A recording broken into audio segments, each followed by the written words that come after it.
क्षमा breaking Jain news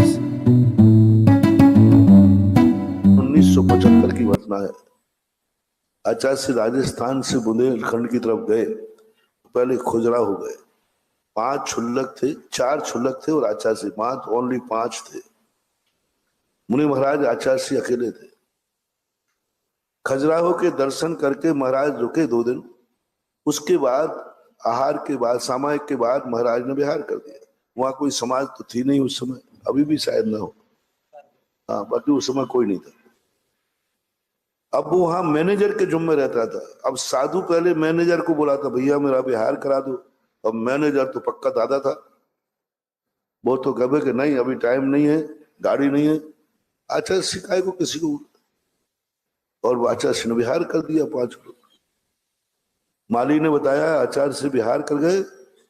वो manager इतना क्रोध किया, बोले मेरी अनुमति के बिना विहार कैसे हुआ? मेरे अनुमति के बिना कोई सामान नहीं जाएगा। आचार्य से उस समय चटाई लेते थे, अब तो नहीं लेते। चटाई होती ना, चटाई। और तो कुछ आचार्य पास था नहीं, 5 छोटी चटाई थी और किताबें थी, धर्म ध्यान दीपक व्यवस्था। आचार्य ने कहा सब यही छोड़ दो। वो कहता नहीं, चटाई नहीं जाएगी, पाटा नहीं जाएगा, जाने दो साधु को जहां जाना है, जाने दो साधु को जहां जाना है। कोई नहीं जाएगा, ना कोई सामान लेके जाएगा, ना कोई व्यक्ति जाएगा, कुछ नहीं। 5 साधु अपना पिछी कमंडल लेकर अकेले विहार कर रहे हैं। उस मैनेजर ने एक भी व्यक्ति को नहीं जाने दिया। कसाय आगे, मेरी अनुमति के बिना विहार क्यों हुआ? साधु चलते गए। आचार्य से रोड पर, उनको दूरी का पता नहीं था आचार्य से को, कि आगे पन्ना कितनी दूर है, रास्ते में क्या पड़ेगा। और बीच घाटी, पन्ना की घाटी बहुत खतरनाक घाटी है, जानवरों की घाटी है। शेर चीता तो उसमें है ही, अभयारण्य है। और आचार्य से चलते चलते, कोई नहीं, आचार्य से चलते चलते शाम, कोई बताने वाला नहीं, कुछ करने वाला नहीं, जितना चलते गए।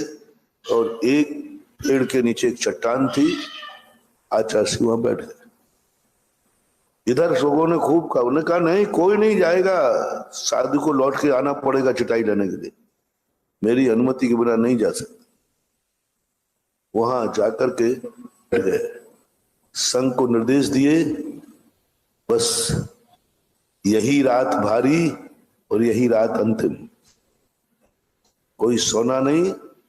सवेरे अपन जीवित रहेंगे तो विहार होगा, अन्यथा सब अन्न जल त्याग करके बैठ जाओ ध्यान में। आचार्य से बैठ गए, चारों तरफ से चट्टान पर महाराज लोग बैठ गए। किसी भी समय कोई जानवर आ सकता है, आक्रमण कर सकता है, करोगे क्या? महाराज करेंगे भी कुछ नहीं, बैठे। सोना नहीं, आज समाधि की स्थिति है। आचार्य श्री के पुण्य का उदय था, आचार्य श्री का नहीं, आचार्य श्री के तो पाप का उदय था।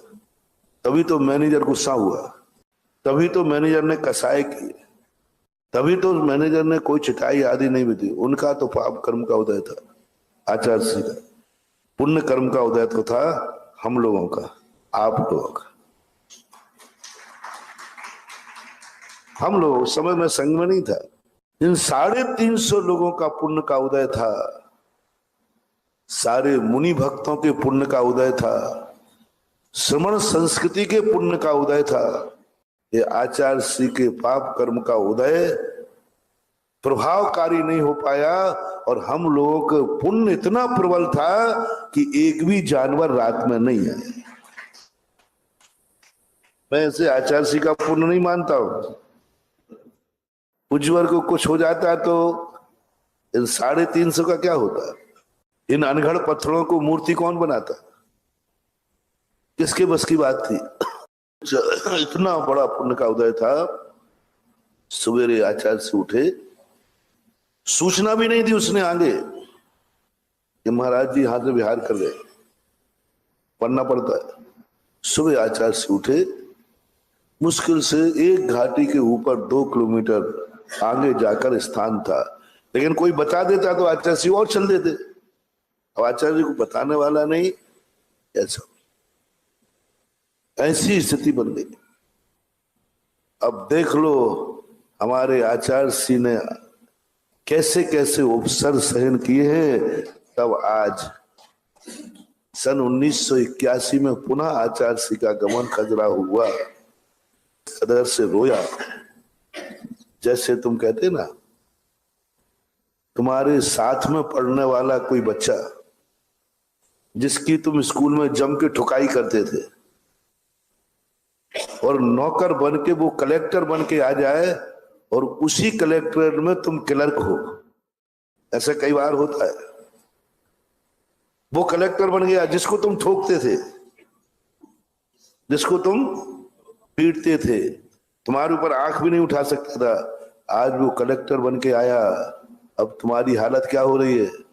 इसलिए जब आचार्य श्री का प्रभाव बढ़ा तब वो रोया, ओहो मैंने ऐसे तीर्थंकर के प्रति, तीर्थंकर तुल्य चर्या वाले चतुर्थकालीन चर्या के प्रति ऐसे परिणाम किए। आचार्य श्री के पास आके प्रायश्चित किया। आचार्य ने कहा भैया काय का प्रायश्चित, मैं तेरे से नाराज थोड़ी हूं। यदि मैं नाराज होता तो दोबारा क्यों आता, मेरे लिए तो कोई विकल्प ही नहीं। मैंने तो कभी उल्हायना भी नहीं दिया। हम तो फिर भी प्रवचन में बोल रहे हैं, आचार्य श्री ने तो कभी ये संस्मरण प्रवचन में भी हम लोगों को तो सुना है चर्चा करके। जब दोबारा खजुराहो जब गए थे, हम साथ में थे दूसरी बार 81 में। उस समय आचार्य श्री ने वो घाटी बताई, ये घाटी हमारा समाधि स्थल है। तो हम लोग समझे नहीं कि समाधि स्थल कहते माने समाधि स्थल होता तो आप जिंदा कैसे रहते। समाधि स्थल में तो बख्ती आप तो जिंदा और काय का समाधि। तो हम लोग तो महाराज जी कैसे बोल रहे, बोले हाँ एक बार मैं समाधि ले चुका हूं, लेकिन वो समाधि सफल नहीं हो पाई। देखो उनकी तो यही कहेंगे सफल नहीं हो पाई, लेकिन अपन लोग तो यही कहेंगे अच्छा रहा वो विफल